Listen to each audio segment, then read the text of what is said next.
everyone, Suckerbro here. I'm back with another video for you guys. We are here to literally talk about more haunted history.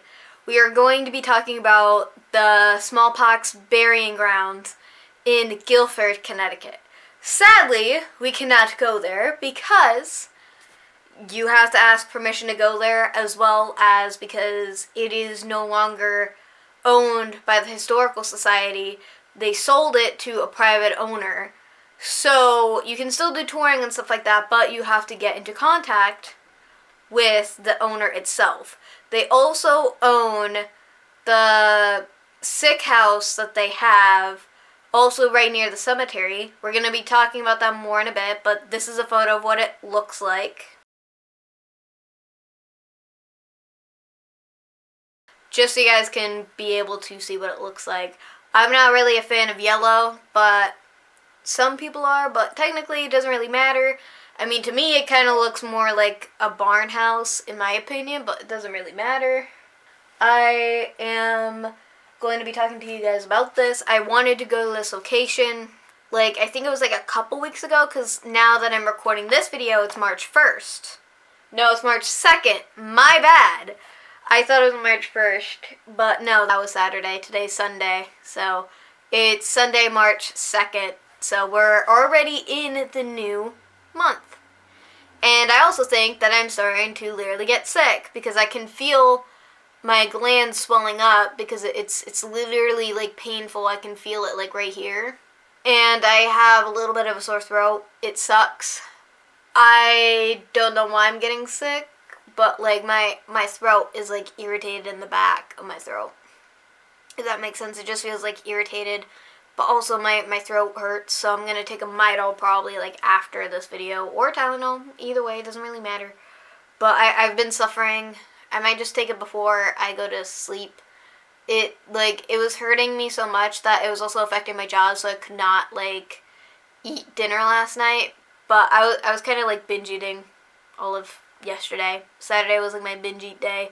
I could not stop eating for some odd reason. Now I feel like a hippo, so I know I gained probably 10 pounds in one day because that's how much I was eating.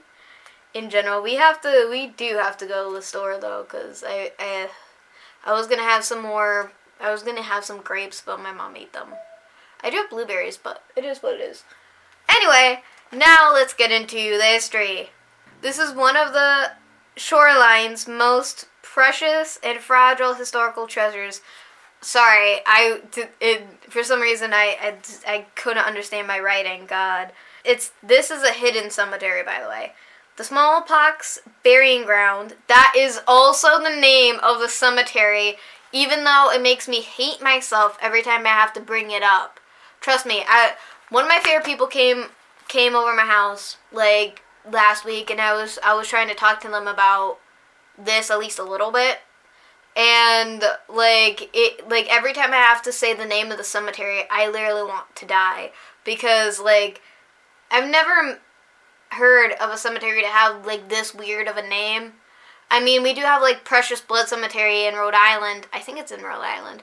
Noah, if you're watching this, correct me in the comments if I got that incorrect, or if I got that correct, please tell me in the comments. Thank you.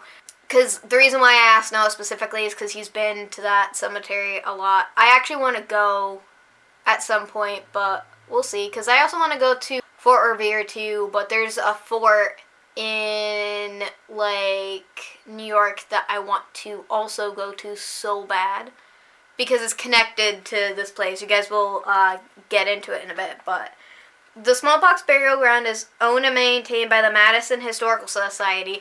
That was before. They were owned by the Madison Historical Society, which is a historical society in Connecticut. It's one of the bigger ones in Connecticut. Most of the historical sites that I think that I've covered have been owned by this historical society, which means that they were kept and maintained by this society. Also, I'm not sure if they did a good job, because for the photos I'm going to show you guys of what the, cemetery looks like. This cemetery reminds me of Spidergate Cemetery. The only difference is that you can't really read the stones because it's not as well taken care of. Also, I think that they redid the graves in Spider-Gates, probably. But they have, like, granite headstones, while these ones are way older because it's from the 1700s. I'm not really sure when the Spider-Gates Cemetery was founded, but technically Spider-Gates isn't the actual name of that cemetery. It's just how they called it because of the gate design of the cemetery. And then somebody stole the gate, the front gate. We don't know how that was done, but that was the great heist of whatever year that happened at. Which wasn't 2021 because they were still there. I did go to Spider-Gates once, but I didn't actually go to the cemetery itself. I was going to try to record there for a Halloween video back when I was starting on my YouTube channel, so I was like in my Jessica Rabbit costume, and I was wearing flats that day, and I kept getting snow in my shoes, and my feet got frostbite, and it was just me kind of being stupid, more stupid than I have been in a long time. Anyway, back to the history, sorry, the side ranting. To find the cemetery, it's in the woodlands of Guilford, Connecticut, some distance from a rural roadway that winds near the banks of East River. East River is the river that literally is in the background of this cemetery, and you can also see it from some of the photos that they've taken of the sick house, actually. It's all in the back, and it's beautiful. That's another reason why it kind of reminds me of Spider-Gates, is because there are rivers near Spider-Gates. That's why it's very difficult to record there in the winter, because you're doubly cold, because the closer you are to water, the colder you're going to be. Which is kind of how it is in the summer in a way, but also not, because the humidity is actually worse when you get closer to water. So, yeah, that makes me suffer. This quarter-acre parcel lines in section locally known as the Clapboard Hill. Sorry, sometimes the way I write things, I understand what I'm writing when I'm doing the research, and then when I read it back, I'm like, what in the heck am I looking at? But it's just because my grammar is kind of weird. But, so, it did say that. I don't know what Clapboard Hill, means. Because that reminds me of how clipboards are, so I don't know why. It's weird. And no, like, if you look up the same, I'll put the link in the description for you guys to look at the website I went to. Alright? So you guys can look at that there. But, it's weird. It is in there, because, like, I have, like, hold on, we're going to be here for a while. This is going to be a long video, because I have, like, probably, like, 5 pages of research from that one website, because no matter what I did, there's no other websites about this place. Or at least from what I could find, I tried, but nothing really came up, because it just kept coming up as find a grave. And I'm like, how can I find a grave if I don't know who's actually buried there, except for the captain that we're gonna be talking about later on in a bit. So, Smallpox burying ground contains some remains of Captain. I cannot say the first name of this dude, sorry. So I'm gonna refer to him as Captain Scranton. Also, you guys have seen my video from old Guilford Cemetery. That cemetery, they actually have some people who have the last name Scranton in the actual cemetery, but most of the ones that I've seen are mostly newer graves. I don't know if they did any genealogy.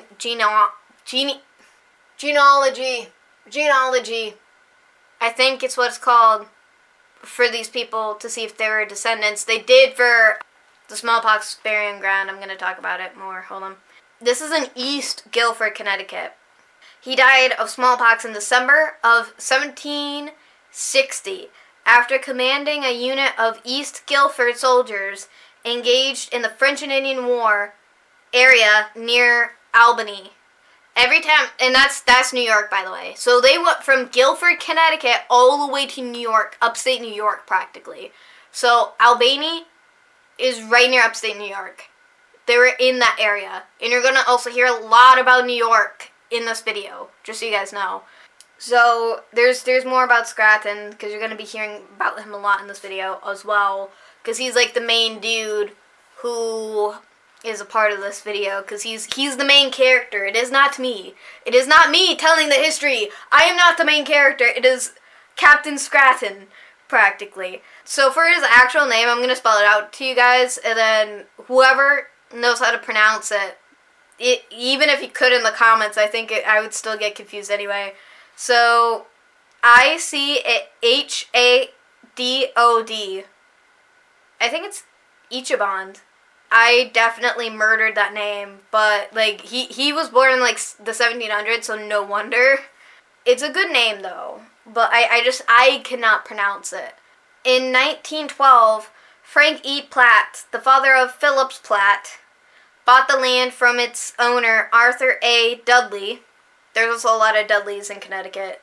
Like, I've been to, like, probably, like, 5 or 6 cemeteries in Connecticut, and there's always a Dudley there.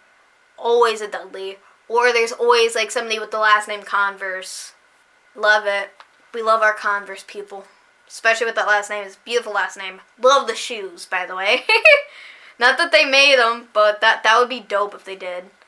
The MHS, which is literally the Madison Historical Society, that's what MHS stands for, was also deeded the use of legal right of way to the property, which allows society to visit the historical site at will through the years. Back when the Madison Society owned the cemetery, they were able to literally let people come and go as they please from the site, this historical site. I don't understand why they ended up, like, selling it to a private owner. Because in my opinion, it makes more sense for them to keep it in a historical society. Just like if you go to Portsmouth, New Hampshire, almost all the historical houses there are owned. Even if people bought them to live inside them, they're still technically owned by the historical society. Like the Yellow House, I think it was, that used to be an orphanage. I believe, I could be getting that wrong, and it's said to be haunted, alright? Said to be haunted. But, like, I think people could do touring of there. They used to. I don't think that they still do.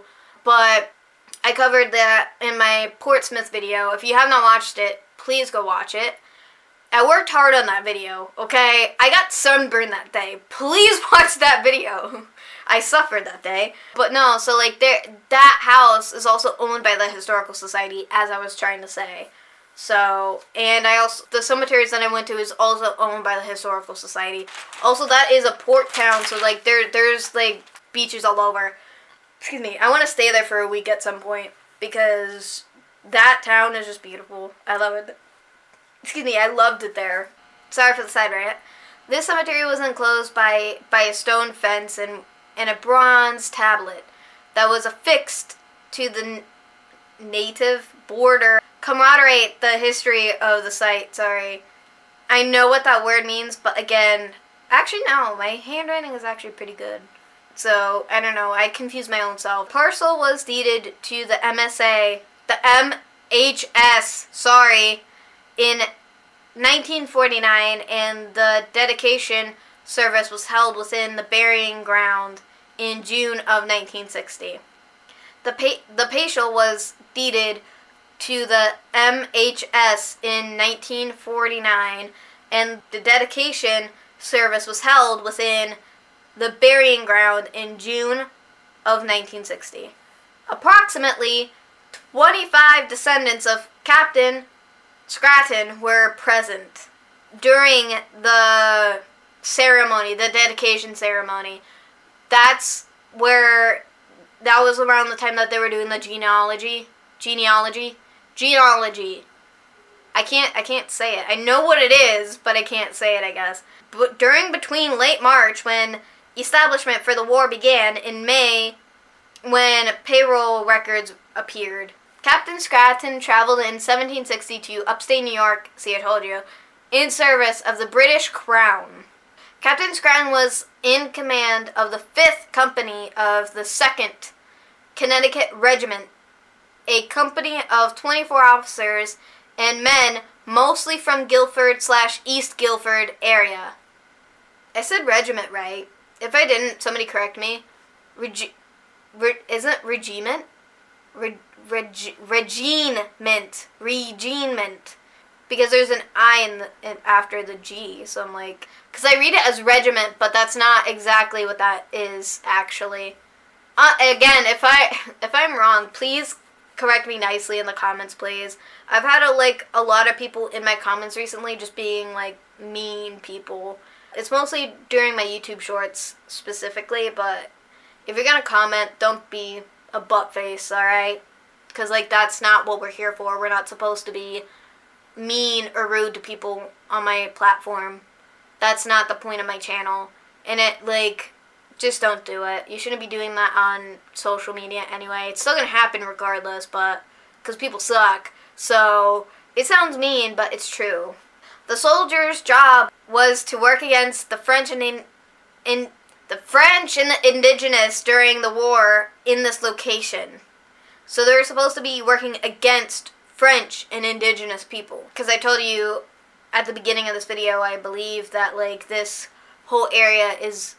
If it wasn't in this video, I told you guys probably in my last video, and also my live stream before my most recent live stream, where this area in Connecticut is fully attached to the French and Indian War, as example as Greenfield, Massachusetts, as well as Deerfield, Massachusetts. Also, the Deerfield Massacre is also quietly tied or closely tied to the French and Indian War. Also, some of people from Deerfield were captured and brought along, or some were killed before they were even brought to Canada during that war. So many people died in that war.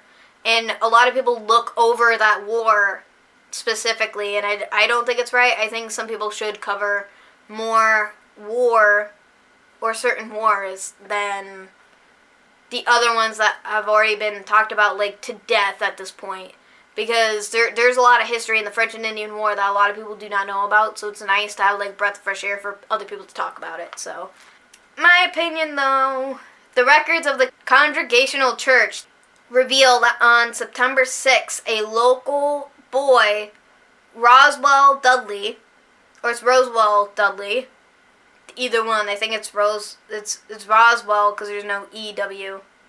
He was only 17 years old and passed away at the Fort Oswego. I can't pronounce it, but that's a fort. That's the fort I was talking about earlier. That is the fort that I was talking about earlier. So that fort is all the way in New York. A lot of men who are buried at the cemetery were brought back from dying at that fort. And a lot of people died during that battle. The French and the natives, the indigenous, won that battle specifically. They surrounded that whole fort and they took them out within one night. And I know that because I looked up the fort and then I did extra research that I didn't need to do. So, and I did not write it down though, because I am going to cover that in a totally different video in the summer. So we'll see. I do want to save that for when I can drive myself and have my own car. So I don't know if I'm going to paranormal investigate. It is a part of a park. So one of my subscribers that has been subscribed to me since day one, he lives in New York. So I asked him about it. I'm like, oh, since you're around that area, you're in New York, okay? Do you know about this fort? And he was like, no, but I've been to Fort Niagara, which is Fort Niagara Falls, practically. That's Niagara Falls. That's in Niagara Falls. And then they have a museum of the war artifacts and stuff like that. He loves going there. And I was like, oh, thank you, because I just wanted to know about this fort exactly, because I wanted to add some of it and see what he knew, but apparently, obviously, it didn't work out the way I wanted it to. But he did recommend me to go see the Niagara Falls fort, though, which I do find very interesting, and I do want to go there, too. Well, I want to go to Niagara Falls, too. I've never been there, and I've never been that side on Canada, either. My mom has been on both sides, I think. I know a lot of people who've been on the Canada side, and I know a lot of people who've been on the New York side. Because New York is literally, right next to Canada, so it makes sense. And Niagara Falls is huge, so no wonder! As well! Anyway, in early October, a soldier named Samuel Field died at the Fort Oswego. Oswego. I keep saying Oswego, but I'm not saying it right. I know I'm not pronouncing it right. Because when I was doing the research when my mom came home, I'm like, oh, how do you pronounce this? And she's like, I have no clue. And I'm like, thank you for the help. Yay! Anyway, Fort Oswego is a fort not in Guilford, Connecticut, but that's what I put. But there could be another fort, but it's not. It's the one in New York, so this is tied to New York, even though I wrote it down wrong, obviously. It's where a lot of men died because the French and Indigenous won during that part of the war in the 1760s. Oswego, Osiego. I can't pronounce it, so you guys can laugh at me as much as you will. Was surrendered by the French, surrounded by French regulars and Canadian soldiers as well as Indigenous warriors. The commander for Fort Oswego surrendered in August 11th, 1756. So that was before, 1760, during the war in the 1760s, but they were, obviously, were taken down way before 1760. But again, I was just following what the website said, because I also was going to the other place for Fort Oswego in New York, so that's where I got that specific date from, by the way.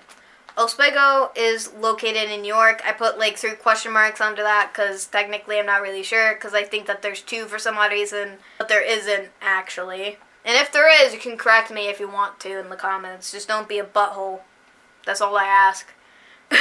On November 25th in 1760, at least one of the men under Captain Scranton's command died of smallpox in Albany, New York. That young man was Joshua Bishop. He was only 20 years old when he passed away of smallpox. And he actually infected everybody else in Scranton's command, including Scranton. Some records say that Captain Scranton and his 57 men got discharged from their duties 3 days after Bishop's death. They traveled on foot and horseback back to East Guilford, Connecticut. They arrived there, most likely got there around the last days of November. During around that time, when they got back from Albany, Captain Scranton must have shown signs of having smallpox at that point in time, so they separated him from everybody practically. He was not even considered human at that point, because anybody... Anybody during the 1700s, if you literally got smallpox, you were literally not treated as a human being anymore. So imagine, when we had the COVID pandemic. The harsh times, right? The harsh times. Remember that fact, okay? And not only that, it was literally like, hey everyone, this is Soccer Bro in the future. I apologize. So what I didn't realize is that I was side ranting about COVID and everything, and I didn't hear my camera go off. I was about to say laptop. I apologize. So I didn't hear my camera go off. I didn't even realize that it turned off. So by the time I realized that, half of the video, and I did all of everything that I wanted to do for this video, didn't work out. But I do apologize that this video does not have that much energy. I think I was more tired that day. But either way, we're here. And I was trying to explain about the sick houses, and they're also called something different too. So I get that confused. So my point is that if during the pandemic for COVID, at least you were with your family and you weren't treated as not a human anymore just because you had COVID or you were contaminated. And you also didn't have to always worry about dying either. I mean, a lot of people did die from COVID. I'm not saying that they didn't. But I'm just saying, they literally were having people send things to them halfway, and they were treating them like they turned into, werewolves or something. That was my point. And I got so deep in that rant. When I look at the footage for the other video, I was side ranting for a good, 20 minutes after the camera dipped out. So we're back. I wanted to talk about that. So also my point was, for the sick house, they did not have that yellow house that is right next to burying ground, the cemetery. While Captain Scranton was sick, he and his soldiers were either put at the potluck, Because when you're looking at the history, it says history of the potluck, and every time I think of the potluck, I think of the party. You know, like the food party where everyone brings food and then like it's all everywhere, you know? I brought that up on my live stream because I did spoil that much about this. So it is what it is, I guess. Anyway, so like after I'm recording this part of the video, I got my camera. We're going to be doing the unboxing. So everybody got to see, a lot of people actually got to see the box of the camera that came in. Not everybody got to see the Moonbreaker when that came in though, because a lot of people didn't see those live streams. Anyway, so like we're here, and we're going to get into this. And also again, Captain Scranton stayed at the potluck, as what I was saying before. I've been getting sidetracked because I've been very stressed out recently. I'm dying. So just deal with me, okay guys? I am going to have more energy, so we're going to be bouncing around here. Anyway, so they stayed at the potluck, or they call it the potluck, I guess. And they stayed somewhere else, but they were still separated from everybody. And it also depends on where you were in the 1700s, because not everybody was sent to the sick houses.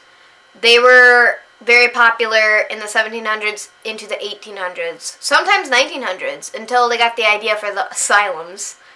Later on in the 1800s, sometimes in the 1900s as well. There's a couple asylums that weren't built until 19-something. 1901, 1902 specifically. I've seen the history for it. I don't remember which one. I don't think I talked about those because like when I was doing research I've seen it. So anyway, so that's why the sick houses remind me like a smaller version of the asylums, and that's what I wanted to talk to you guys about a little bit, and that's what I was trying to say until I got cut off, and then I was completely full in rant there. So let us get back into the history. I would say regiment, but that's not how they pronounce it, is it? Same. He had a company of 24 soldiers and men, mostly from Guilford and East Guilford area, which is Connecticut, the Guilford, Connecticut. We've been there. I was there at Old North Guilford Cemetery, which we're going to be going back there at some point, we'll see. And I want to go there so bad. I've seen photos of that fort, and that's why I want to go. I kind of want to see if there's an imprint haunting or anything, because a lot of people died at that battle. On November 25th, do you know why that's special, Mama? If you guys don't know, that's my papa's birthday. That's why it's special. So like when I was doing the research, I was like, oh, that's sad. You know, like, and then I even brought it up to my mom after, like, I was trying to finish up the history because I showed it to her on the website that same night, too, when she came home, so I just thought it was funny. On November 25th in 1760, at least one of the men under Captain Scranton's command died of smallpox in Albany, New York. The young man was Joshua Bishop. He was only 20 years old. He was only 20 years old, and he passed away of smallpox. And he also got everybody else contaminated.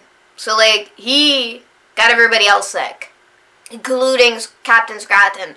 So once they made it back all the way, suffering from being sick, one by one, they all got sick. And Scranton, from the way of me doing the history, it sounded like he was, like, the last one to kind of get sick. So they were all together, so I mean, it's kind of nice, because he kind of died with all of his bros, so it's kind of like they were all in one sick house. So, I mean, it's better than dying alone, honestly, for sure. Still kind of a little bit depressing, because I do feel bad, because, like, again, dying from smallpox is very, very painful, and you're suffering for your last days, so it's sad. Some say records that Captain Scranton and his 57 men, so, like, now it's saying 57, right, when I was doing the research, because I tried to look at other websites, so, like, one says 24 men, the other says 57, okay, literally, so, like, got discharged from their duties 3 days after Bishop's death. Then they traveled on foot and horseback to East Guilford, Connecticut. They arrived there most likely around the last days of November. So literally, it doesn't specifically say, because when Scranton, he had like 24 men going to New York, and then when on the way back, he brings back like half a nation, kind of, like, that's me being sarcastic, okay? But yeah, so like that's what I'm saying, and that's why it's confusing, because it's not being direct. That's also why I hate doing research sometimes, is because it's not really direct. So you're kind of like assuming. So whenever you're doing history videos, a lot of people are going to be on your butt because they're kind of like being like history teachers or whatever. They're like, that's not correct. I'm like, well, technically that's what it said on the website. So that's what I wrote down. Fight me. During around the time they got back from Albany, Captain Scranton must have shown signs of having smallpox at that point. Captain Scranton contracted smallpox from exposure from his own men just days after leaving Albany. Every time I see Albany, I always want to say Albany. I still want to say that, and that's not how it's pronounced. It's Albany. I'm still not might be saying it right. Or am I? My mom's facial expressions that you guys can't see. This is funny. Captain Scranton passed away in East Guilford, Connecticut on December 1st, 1760. It was buried in sight of the East River on the plot of land known as the Smallpox Burying Ground. Which is true. He is actually buried there. There are a large number of upright stones that can make us think that there are at least 40 or more graves at the cemetery. So this cemetery is very old. So there's more people buried there than you actually think. Because one, it's a smallpox burying ground. So there's more bodies than you would believe. Just because that they're, like, when you go to the cemetery, you're practically walking on dead bodies. And you don't know because they're not marked. And sometimes when I go to the Deerfield Cemetery in Old Deerfield, that one, there are so many bodies buried in that one plot. And there's probably people who are buried, like, outside even the fences. I'm not even making that up.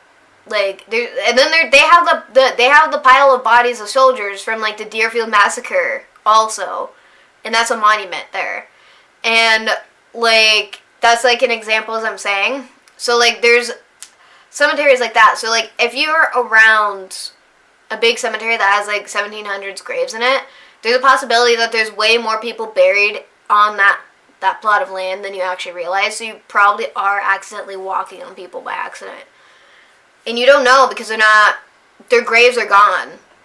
So, like, they probably were, you know, like, documented at one time. But, like, when I went to the old, like, as example, so, like, in Portsmouth, New Hampshire, right?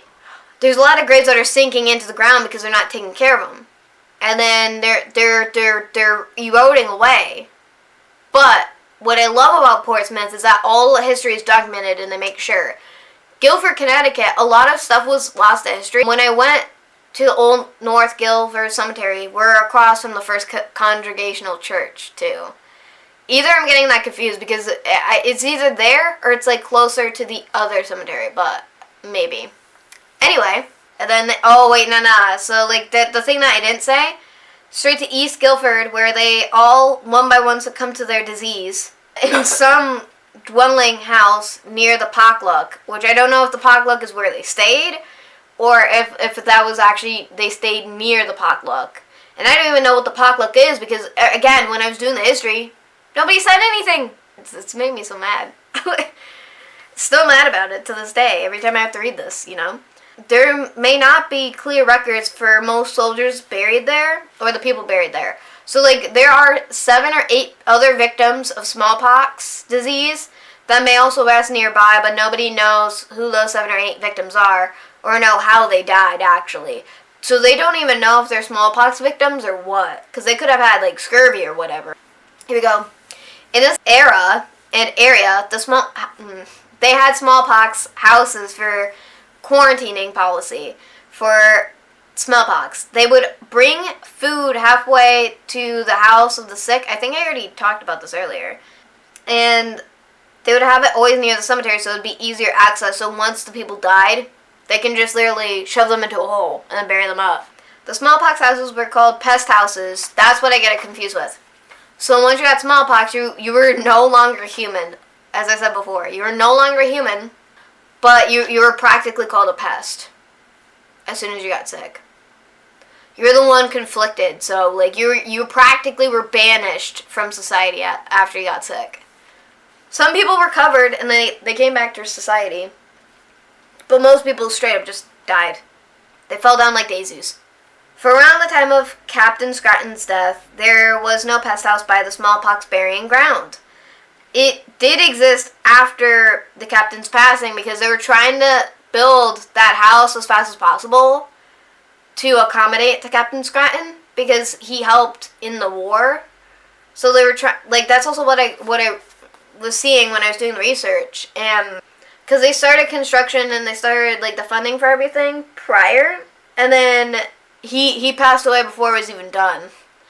So, like, they also kind of built that also in a way so that they would have it for other people. I don't know where he stayed other than that. He wasn't around his family and stuff. Scranton suffered his last breaths in another dwelling like his men near that spot, but that could be only a mystery because nobody has records of that information. So it's more like, you know, like what they said type of thing. That's exactly, because there's no records of it, clearly. Records show that in 1759, people in Guilford Town, selectmen, voted to prepare timber and materials for building the pest house, 30 feet long and 16 feet wide, with the chimney in the middle. That is our legendary yellow house. I shall show again over here.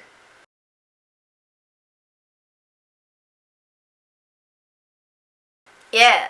And then in April 1760, the town meeting authorized the selectmen to purchase the 9-acre plot from its owner to use it to build the pest house for the sick with smallpox.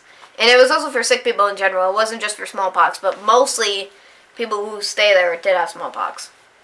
It was also bought by the town's cost and for it to be used for the town. The deed for the purchase was recorded in May of 1760.